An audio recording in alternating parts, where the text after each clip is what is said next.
Do you know what was yesterday? Special about yesterday? I mean, July 6th. Anybody? I mean, of course, July 4th, you guys.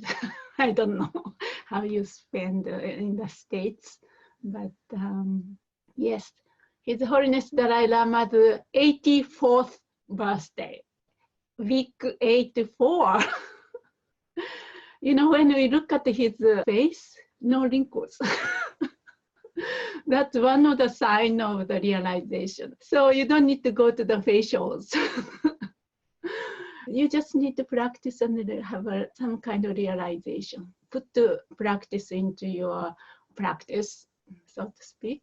So a few things he mentioned, talked about during his presentation or celebration of his birthday in Ladakh, India. I thought it's nice to remind ourselves. Of course, His Holiness message is so precious, anytime, anywhere, for anybody. No, it applies for anybody, from the illiterate people, sentient being, all the way to the top scholar or meditators. Everybody can listen and learn from what he's saying, his message is. So one of the things he mentioned, of course, he said there are a lot of stars, infinite stars in the sky. Like that, there are infinite galaxies, right? Like that, there are infinite sentient beings.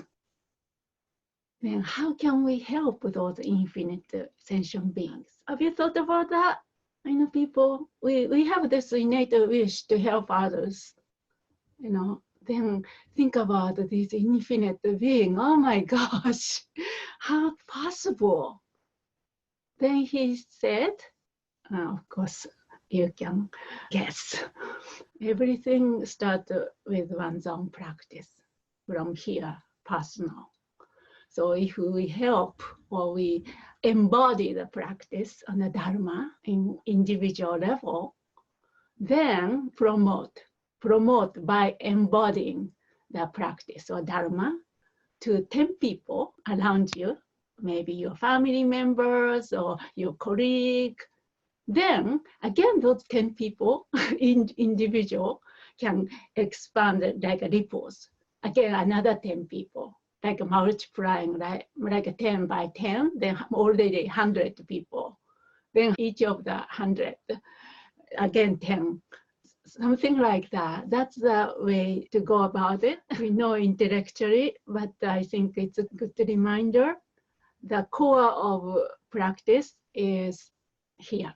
Of course, we want to help physically, whatever way we can do, but sometimes very limited.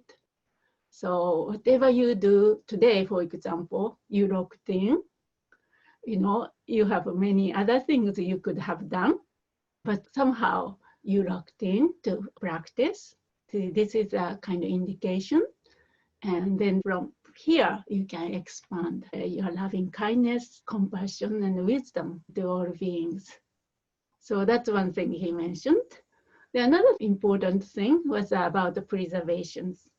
I often, not these days, but the earlier days, I used to emphasize about the preservations because the lineage you are diving into need to be preserved. Very rare and also not many practitioners.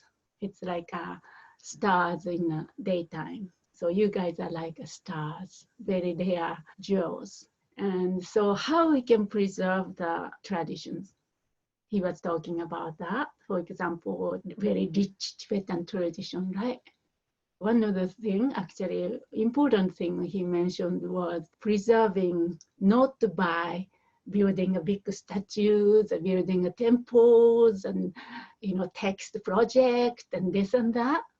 Of course, that might was doing that, but the core of the preservation is to practice and have realization. By doing that, we preserve the lineage. I often talk about this river, right?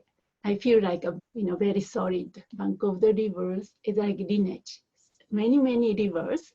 So one river is this lineage. We are swimming, we are diving into. So then the blessing flows. Very nice. So each of us put into practice and then come to certain understanding and the realization.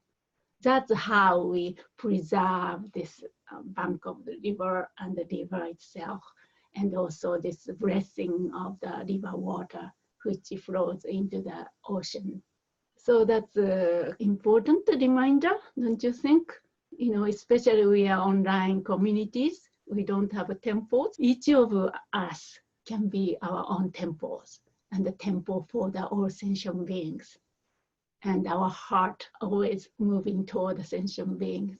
When we sit like this, we are sitting for the sake of all sentient beings. We are a big temple, already inviting all sentient beings here. Not only just the favorite one, all those sentient beings, including difficult ones, especially those gods and demons, or part of us which we didn't want to see, or hiding, all these things we invite. So then we become a lamp. That's what the Buddha said, no? Lamp for yourself. So that we become a lamp to shine the world in a difficult time, shine the light of love and compassion and wisdom.